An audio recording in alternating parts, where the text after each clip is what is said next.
আল্লামা দিলওয়ার হোসেন সাঈদী সাহেবের বিরুদ্ধে মামলা দেওয়া হলো। তিনি স্বাধীনতা যুদ্ধের সময় নারী নির্যাতন করছেন। নাউজুবিল্লাহ, আগামী বছর মাহফিল হইলে এক ফাঁকে কয়া লাইয়েন, আজকা থাক না কইলেও চলবে। আল্লামা খালিদ সাইফুল্লাহ আইয়ুবীর বিরুদ্ধে মামলা দেওয়া হলো। তিনি গুলিস্তানে ককটেল নিক্ষেপ করছেন। আমি একদিন খুব হাসির ছলে বলছিলাম, বড় ভাই আপনি তো ককটেল নিক্ষেপ করছেন, বানাইতে টানাইতে জানেন, আমাকে একটু কয়া দেন না, কামে লাগতে হবে। আইয়ুবী সাহেব বলেন আমি তো চিনিই না। আল্লামা মামুনুল হক সাহেবের বিরুদ্ধে মামলা দেওয়া হলো, নারী ধর্ষণ করেছেন। কুয়াকাটা হুজুরের বিরুদ্ধে মামলা দেওয়া হয়েছে, ইহসান গ্রুপের টাকা আত্মসাৎ করেছেন, অথচ বেচারা মাত্র একদিনের মাহফিলে গেছে হেগর দাওয়াত। পীর সাহেব চরমনাইয়ের বিরুদ্ধে মামলা দেওয়া হলো, 10,000 টাকা পকেট মার দিয়েছেন। শায়েখে চরমনাই মুফতি সৈয়দ ফয়জুল করিমের ব্যাপারে মামলা দেওয়া হলো, তিনি কোন এমপির নাকি ঘুষি দিয়া দাঁত ফালায় দিয়েছেন। আমি নগণ্য, আমার বিরুদ্ধে মামলা আছে। কি মামলা দেওয়া হলো? আমি নাকি কার বাড়ির গাছ কাইটা নিয়ে আসছি। তা আমি বলি, যারা ওলামায়ে কেরামদের প্রতি নির্যাতন করেছ, জুলুম করেছ, অত্যাচার করেছ, ওলামায়ে কেরামদেরকে ঘরে ঘুমোতে ঠিক মতো দাওনি, ওলামায়ে কেরামদেরকে ময়দানে বয়ান করতে দাওনি, হাজারো মাহফিল বন্ধ করে দিয়েছ, হাজারো কোরআনী আলোচনা মাঝামাঝি চলা অবস্থায় বন্ধ করে দিয়েছ। দিন শেষে তাকিয়ে দেখো, আমরা ওলামায়ে কেরাম আজও রাজা বাদশার মতো করে কথা বলি, আমরা ওলামায়ে কেরাম আজও মাথা উঁচু করে কথা বলি, আমরা ওলামায়ে কেরাম আজও গলা উঁচু করে কথা বলি, আমরা ওলামায়ে কেরাম আজও বুক টান করে কথা বলি। যারা আমাদের বিরুদ্ধে মামলা করেছ, হামলা দিয়েছ, চক্রান্ত করেছ, ষড়যন্ত্র করেছ, কলা পাতার বিছানায় ঘুমাইয়াও শেষ বাঁচতে পারো নাই। আরে দাড়ি কামাইয়া, চুল কামাইয়া, কলপ লাগাইয়া, নৌকায় উঠা বাঁচতে পারো নাই, বাঁচতে পারো নাই, বাঁচতে পারো নাই। হাত উঁচা করে কাও, হাত উঁচা করে বলো ঠিক কেনা।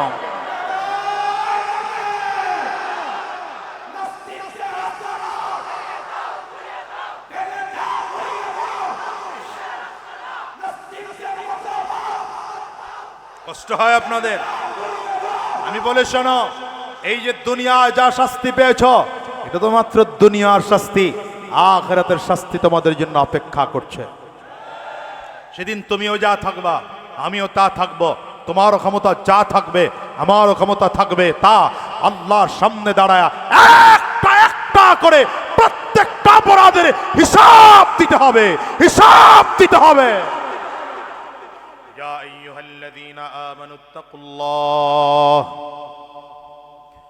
ইয়া আইয়ুহাল্লাযীনা আমানুত্তাকুল্লাহ ওয়া কুনু মা'আস সাদিকিন। এজন্য রব্বে কারীম বলেন, দুনিয়ার ঈমানদারেরা তাকওয়া অর্জন করো, তাকওয়া অর্জন করো। তাকওয়া অর্জন করার পাশাপাশি সত্যবাদীদের সঙ্গী হও। ওই যে বললাম, কোরআনুল কারীম তিলাওয়াত করার দ্বারা তাকওয়া বেড়ে যায়, কোরআনুল কারীম তিলাওয়াত করার দ্বারা ঈমান বেড়ে যায়। আরে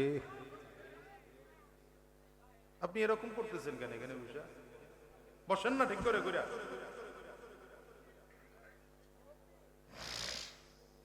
ঈমান বেড়ে যায় কোরআন তেলাওয়াতের কারণে।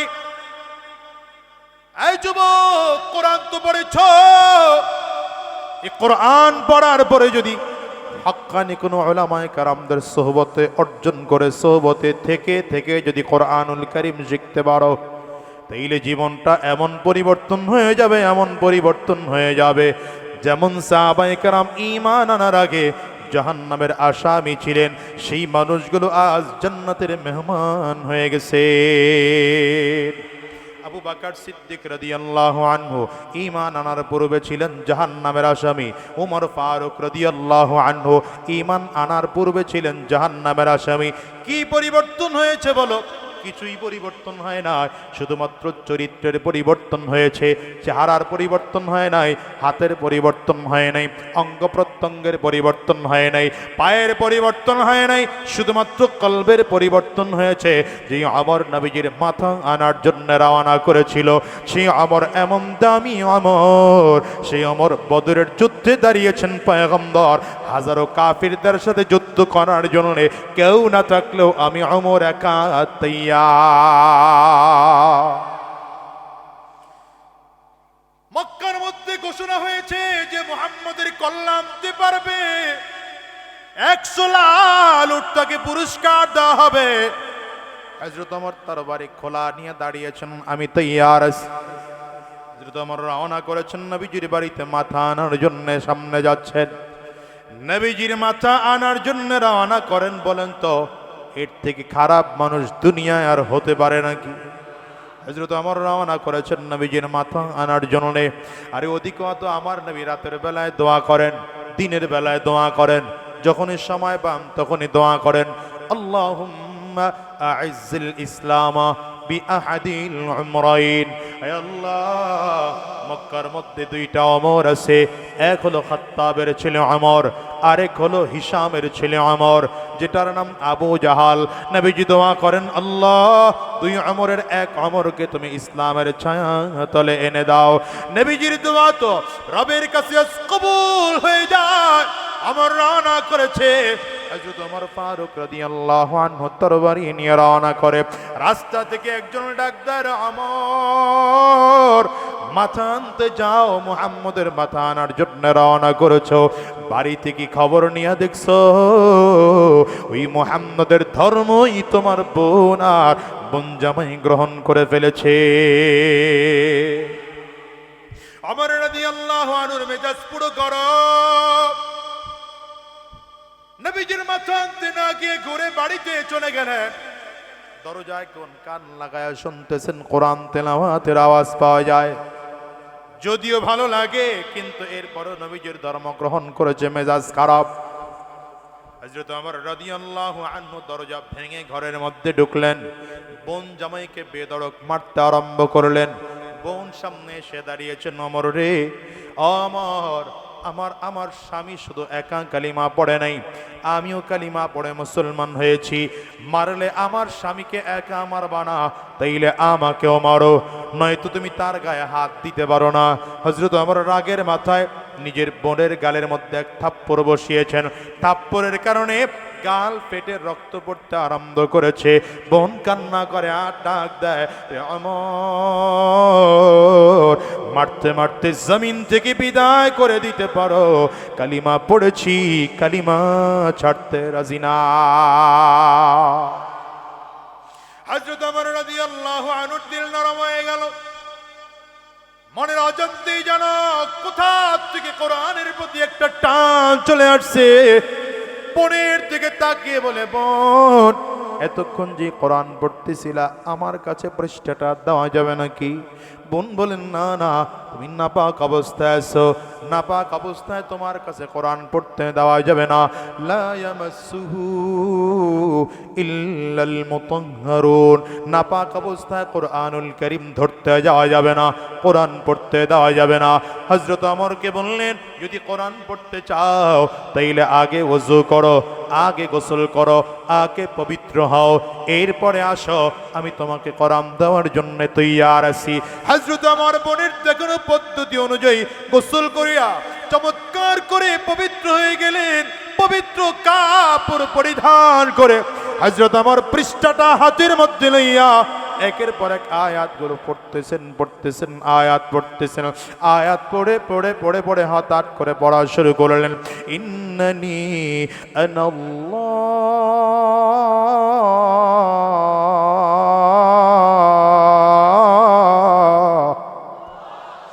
ইন্নানি আনাল্লাহ,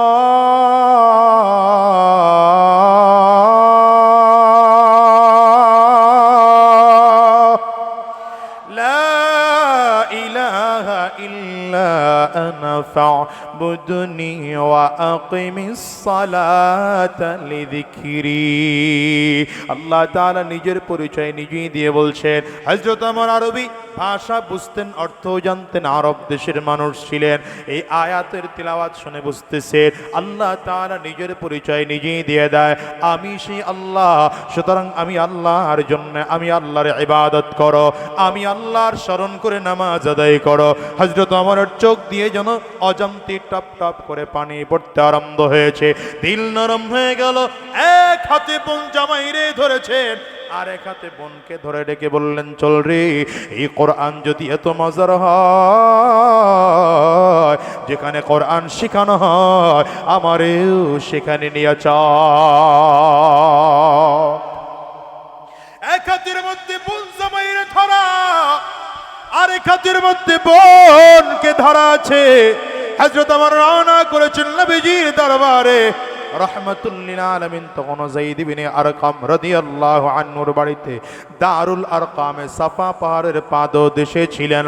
নবীজি দূর থেকে তাকিয়ে দেখতেছেন ওমর আমার নবীর দিকে আসতেছে, তরবারিটা উলঙ্গ অবস্থায়, হযরত ওমরের কোমরের মধ্যে খোঁচা। সাহাবায়ে কেরাম সাবধান নিয়েছেন, পয়গম্বর আপনি যদি বলেন ওমরকে জমিন থেকে বিদায় করে দেব। নবীজি ইশারা করে তাদেরকে থামিয়ে দিলেন। রাহমাতুল্লিল আলামিনের সামনে এসে হযরত ওমর দাঁড়িয়েছেন। এক হাতে বোন জামাইকে ধরা আছে, এক হাতে বোনকে ধরা আছে। কিতাবে লেখে রাহমাতুল্লিল আলামিন শাহাদাত আঙ্গুলিটা দিয়ে হযরত ওমরের কোমরের মধ্যে হালকা করে ধাক্কা দিয়েছেন। ধাক্কাটা দিতে দেরি হয়, হযরত ওমর থরথর করে কাঁপতে কাঁপতে জমিনের মধ্যে বসে পড়েছেন। তরবারিটা উঠাইয়া আমার নবীর পায়ের সামনে বিছিয়ে দিয়ে ডেকে বললেন, পয়গম্বর এতদিন তরবারি ছিল ইসলামের বিপক্ষে, এতদিন তরবারি ছিল কোরআনের বিপক্ষে, এতদিন তরবারি ছিল দ্বীনের বিপক্ষে। আজকের থেকে তরবারি ইসলামের পক্ষে চলবে, কোরআনের পক্ষে চলবে, দ্বীনের পক্ষে চলবে। আজকের থেকে আমার কালিমা পড়েছে, এখন থেকে আর ইসলামের বিরুদ্ধে দুশমনি করার শক্তি কারণ ওমর কে জানো, বদরের ময়দানে রাহমাতুল্লিল আলামিন যখন চোখের পানিগুলো ফেলে ফেলে কান্না করেন, রাহমাতুল্লিল আলামিনের কান্না সহ্য করতে না পেরে জিবরিল আমিন চলে আসছেন।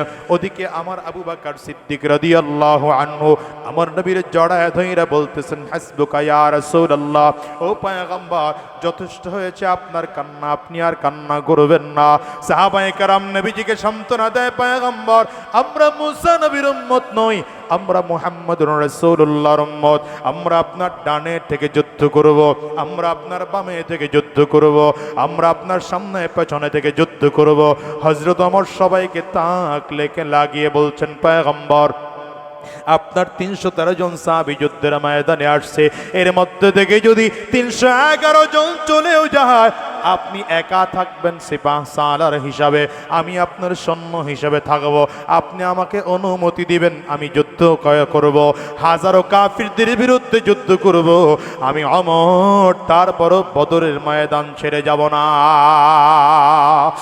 ওমর নবী সব থেকে বড় দুশমন ছিল, সেই ওমর আজকে কোরআনের কাছে আসার কারণে, নবীর সুহবত অর্জন করার কারণে সেই ওমর এমন বিশ্বস্ত হয়ে গেলেন, আজকে নবীর পক্ষে লড়াই করার জন্যও তৈয়ার। শুধু তাই নয়, রাহমাতুল্লিল আলামিন সাহাবায়ে কেরামদেরকে 10 জন সাহাবীকে জীবদ্দশায় জান্নাতের সার্টিফিকেট দিয়েছেন। আমার মালিক ঘোষণা দিলেন, বদরের ময়দানে যে সকল সাহাবায়ে কেরাম উপস্থিত হয়েছেন, আমি আল্লাহ তাদের জিন্দেগির গুনাহ মাফ করে দিলাম। ওহুদের ময়দানে যারা শরীক হয়েছেন, আমি আল্লাহ তাদের জিন্দেগির গুনাহ মাফ করে দিলাম। খন্দকের ময়দানে যারা উপস্থিত হয়েছে, আমি আল্লাহ তাদের জিন্দেগির গুনাহ মাফ করে দিলাম। ওদিকে রব্বে কারীম কুরআন কারীমের মধ্যে সব সাহাবায়ে কেরামদের ব্যাপারে ডাইরেক্ট ঘোষণা দেন, রাদিয়াল্লাহু আনহুম ওয়া রাদু আন। আল্লাহ সাহাবায়ে কেরামদের প্রতি খুশি, আমার আল্লাহর প্রতিও সাহাবায়ে কেরামরা খুশি। এইবার বুঝে শুনে উত্তর দেন, যাদের প্রতি আল্লাহ তাআলা খুশি সেই সাহাবায়ে কেরাম জাহান্নামী হবেন না জান্নাতি? এই জন্য বলি সব নবীর সব সাহাবীরা জান্নাতি, সব সাহাবীরা জান্নাতি। নবী বলেন আসহাবি কুল্লুহুম উদুল, আমার সব সাহাবীরা ইনসাফের উপরে আছে, আমার সব সাহাবীরা জান্নাতি। ও দুনিয়ার মুসলমান, একটা বারের জন্য ফিকির করো, শুধুমাত্র নবীর সুহবতে থাকার কারণে এই সাহাবায়ে কেরামদের এত দাম। রাহমাতুল লিল আলামিন বলেন কিয়ামতের ময়দানে আমি নবীর হাতে জান্নাতের গেটের চাবি কাঠি থাকবে, আমি আমার হাতের চাবিটা দিয়া জান্নাতের গেট খুলে দেব। আমার আগে কোন নবীরা জান্নাতে ঢোকার পারমিশন পাবে না। সবার আগে আমি নবী মুহাম্মদুর রাসূলুল্লাহ সাল্লাল্লাহু আলাইহি ওয়াসাল্লাম জান্নাতের মধ্যে ঢুকবো। নবী আমার বলেন আমি নবী জান্নাতে ঢোকার পরে অন্যান্য সব নবীরা জান্নাতে ঢোকার পারমিশন পাবে। নবীদের সিরিয়াল যখন শেষ হয়ে যাবে, উম্মতদের সিরিয়াল যখন শুরু হবে, আবু বকর সিদ্দিক রাদিয়াল্লাহু আনহুর জন্য জান্নাতের 8টা দরজা খুলে দেওয়া হবে। আর ডেকে ডেকে বলা হবে আসো, যেই দরজা দিয়ে ঢুকতে মনে চায় সেই দরজা দিয়ে জান্নাতে ঢুকে যাও।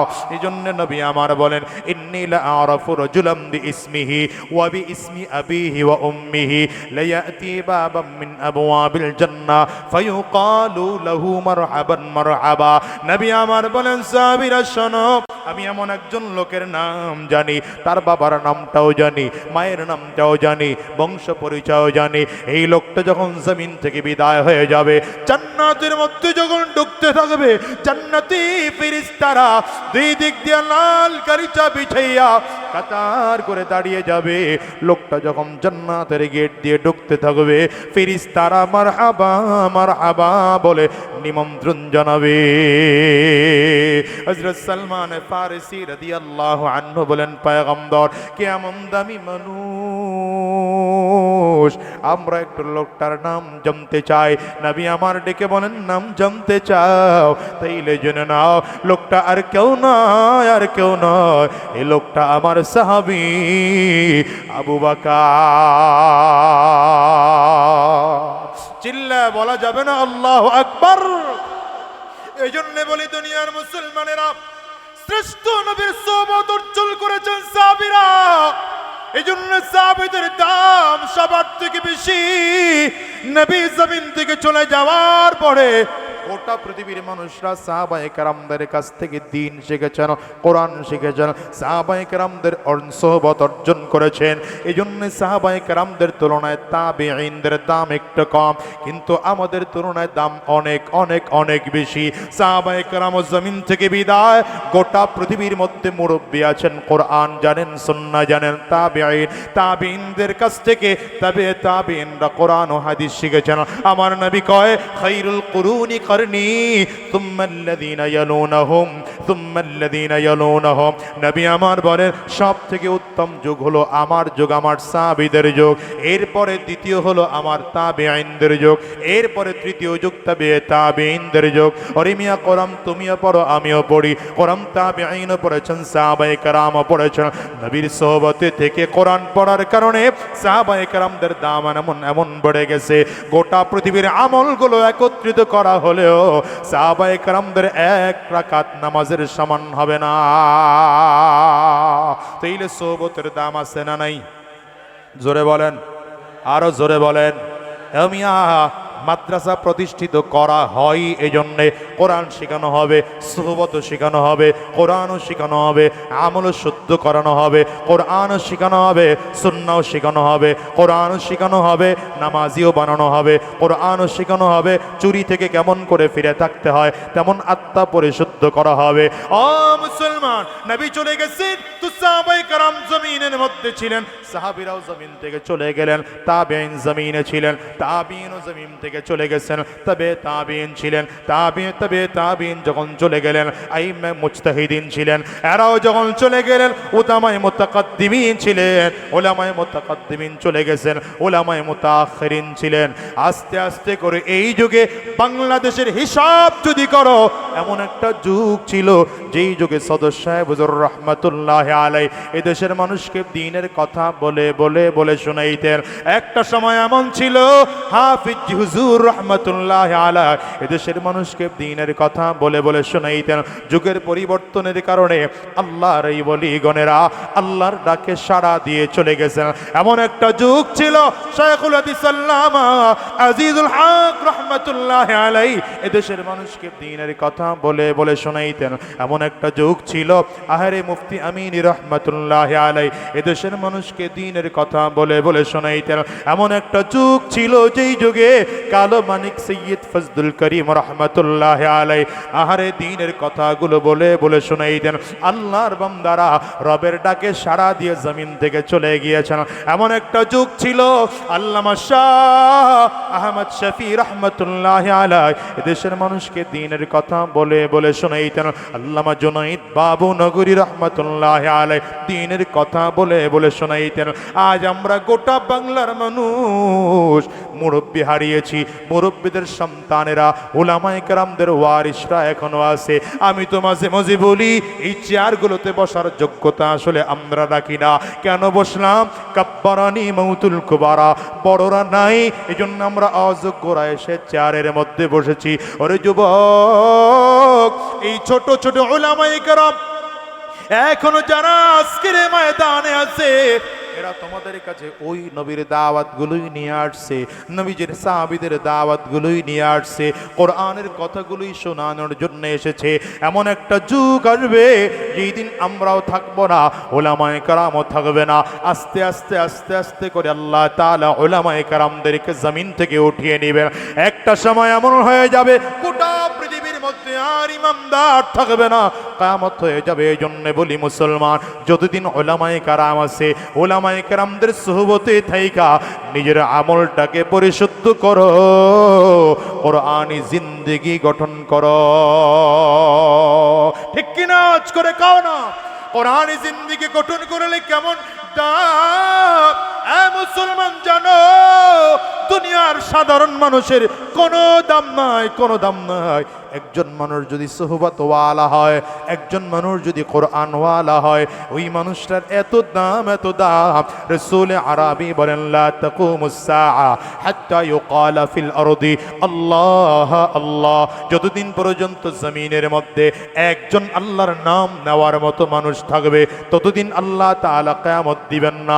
যেদিন আল্লাহর নাম নেওয়ার মতো একজন মানুষও থাকবে না, এই দুনিয়া আল্লাহ রাখবেন না, আসমান জমিনও আল্লাহ রাখবেন না, গোটা পৃথিবী আল্লাহ তাআলা রাখবেন না। এই জন্য বলি রে যুবক ভাই, দুনিয়ার তালে পড়ে, দুনিয়ার রং আর তামাশায় পড়ে কোরআন ও সুন্নাহ ছেড়ে দিয়া মন চাহি জিন্দেগি তৈয়ার করো না।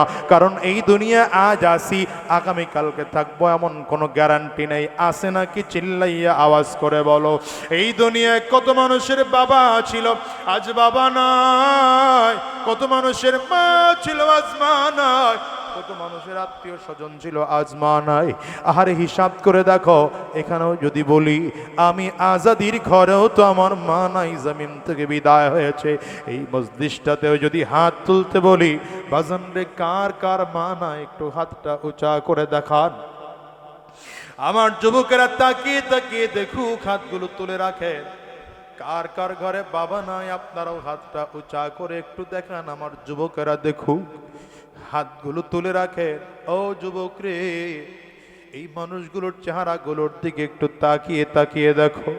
যতগুলো মানুষ আজকের এই মজলিসে হাত তুলেছে, এদের কারো ঘরে মা নাই, কারো ঘরে বাবা নাই, কারো ঘরে আবার আব্বা আম্মা দুইজনের কেউ নাই। হিসাব করে দেখো, যখন হাত তুলতে বললাম, আল্লাহর কিছু বান্দাদের চোখ দিয়ে পানি পড়তে আরম্ভ হয়েছে। আল্লাহর কিছু বান্দাদের চক্ষু দুইটা লাল। আল্লাহর এমন কিছু বান্দা আছে যাদের চোখ দিয়ে গাল বেয়ে বেয়ে পানি পড়ে।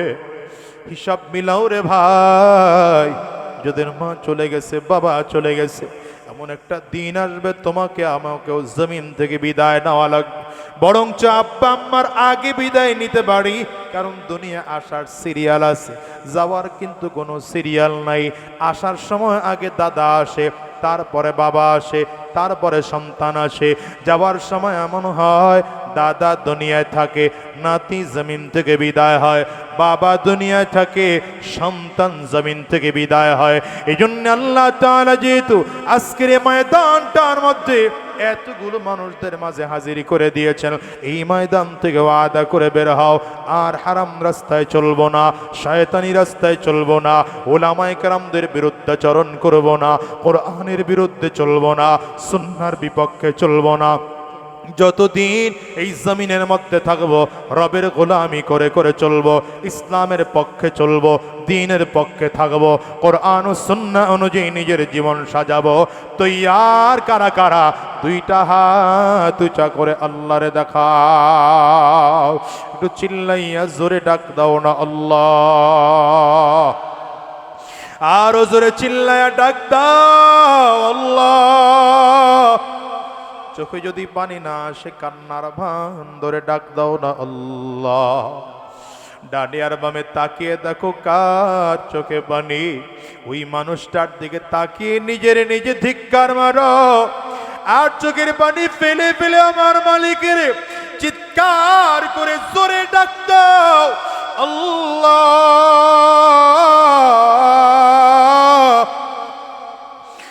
দয়ার মালিক, আল্লাহ আমরা সবাই মিলে ওয়াদা করলাম আর হারাম রাস্তায় চলবো না, আর শয়তানি রাস্তায় চলবো না, আর সুদের কারবার করব না, আর ঘুষের কারবার করব না।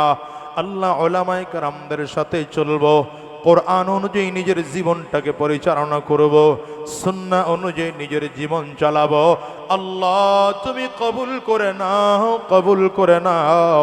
চিৎকার করে বলো আমিন।